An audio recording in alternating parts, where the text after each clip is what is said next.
Pues por cierto que después de la cumbre del G20 hay dos eventos de interés en términos comerciales por la posición que Estados Unidos dejará ver sobre el tema. Una es la 11ª Conferencia Ministerial de la Organización Mundial del Comercio. Es un evento bianual, tendrá lugar en Buenos Aires del 10 al 13 de diciembre. Asisten ministros de comercio, asisten también altos funcionarios de los países que integran la OMC, que son 164. Antes de ese evento, antes de diciembre, la renegociación del Tratado de Libre Comercio de América del Norte, como saben ustedes, con fecha de inicio 16 de agosto. Y la esperanza de tener algo ya concreto para fines de 2017, ambiciosa la meta, porque además México se está enfilando a las presidenciales de 2018.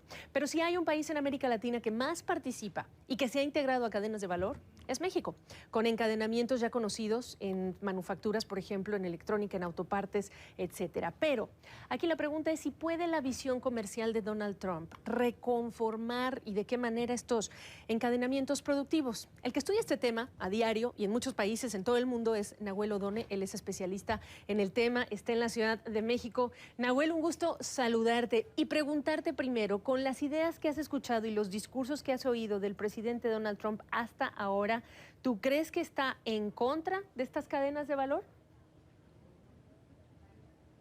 Hola Gaby, muchas gracias por la pregunta, un gusto saludarte. Primero creo que es casi imposible estar en contra de las cadenas de valor. ¿Quién puede estar en contra de las cadenas de valor? Para lo cual es interesante definir qué entendemos por cadena de valor. Una cadena de valor es la organización de distintos actores económicos para producir un bien o un servicio. Estos actores económicos por lo general se alojan en lo que se denominan eslabones y partimos desde la provisión de insumos hasta el consumo, aunque algunos análisis de cadenas de valor incluso consideran la deposición final del producto y cómo esta deposición final del producto puede servir como insumo para una nueva cadena de valor.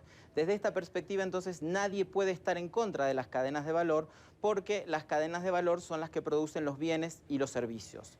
Tenemos distintos tipos de cadenas de valor nacionales, cadenas de valor regionales, cadenas de valor globales. En cierta medida, la literatura internacional se ha centrado en cadenas de valor globales, por eso es el concepto más difundido. Pero tú mencionabas algunas cuestiones importantes en la introducción que tiene que ver con la postura de Trump frente al comercio internacional. Sí. Yo no creo que Trump esté en contra de las cadenas de valor, pero sí quizás tiene posturas muy rígidas en cuanto al comercio internacional. Y me parece que la posición de Estados Unidos, de todas formas, todavía está en un proceso de construcción, en el sentido que yo confío más en las posiciones efectivas que toman los países en los foros internacionales más que en las declaraciones rimbombantes en los periodos de campaña. Entiendo. Y en este sentido, claramente Perdona, llegando a la fecha Sí, del 16 de agosto, que es la renegociación del TLC, ¿cómo se pueden recomponer, si me ejemplificas, cadenas de valor que ya conocemos que ha desarrollado México en su vínculo con Estados Unidos? Creo que ahí hay que tomar varias cuestiones. Todavía no considero que la posición de Estados Unidos esté absolutamente definida y habrá que mirar claramente qué es lo que pasa, como mencionabas, en la 11ª Conferencia Ministerial de la OMC que va a tener lugar en diciembre de este año en Argentina y probablemente también qué es lo que pase en la próxima cumbre del G20 en el 2018 en Buenos Aires. Pero como mencionabas anteriormente, en un mes vamos a iniciar el proceso de negociación del NAFTA y me parece que es importante tomar en cuenta, uno, los tiempos, dos, cómo otros temas que no están vinculados a lo comercial pueden tener la agenda de la negociación y después concentrarse en 3 o 4 áreas claves.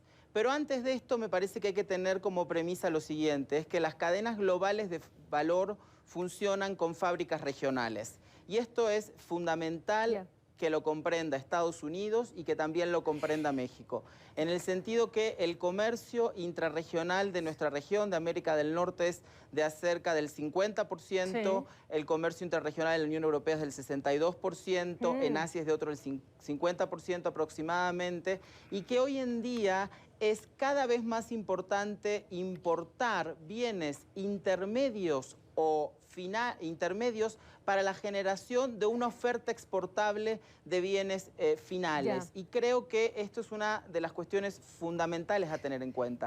Una de las tareas, me queda un minuto, Nahuel, una de las tareas importantes también dentro de lo que parece va a ser meta del gobierno mexicano es trabajar con las pymes. Preguntarte para cerrar, en esta lista de desafíos, ¿cuán conectadas están hoy las pymes a esas cadenas de valor? ¿Por qué no lo han estado? Y esta digamos, parámetro intrarregional va a cambiar. Bueno, en realidad en la renegociación del NAFTA van a entrar muchos temas como reglas de origen, para lo cual tenemos un artículo y se han ido modificando a lo largo del proceso, y también el tema pymes, que se encuentra a la luz del artículo 1021 del tratado originario.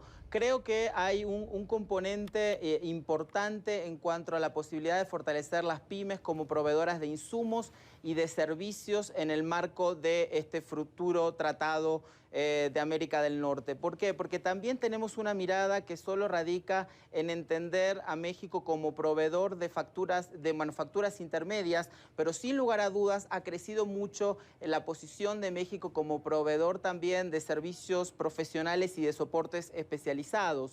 Léase servicios financieros, servicios contables, servicios legales, industrias creativas, ingeniería, etcétera. A mí me parece que es importante también que México tome en cuenta sus fortalezas frente a la negociación.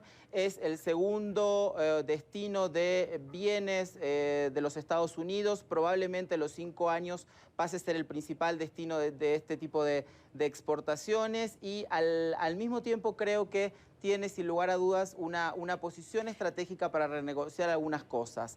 Ahora bien, la premisa sería, en cuanto al fortalecimiento de las capacidades de las pymes, ver qué políticas públicas se van a generar en cuanto a financiamiento que puedan ayudar al proceso de internacionalización de pymes, que son grandes generadoras de empleo en la región. Claro.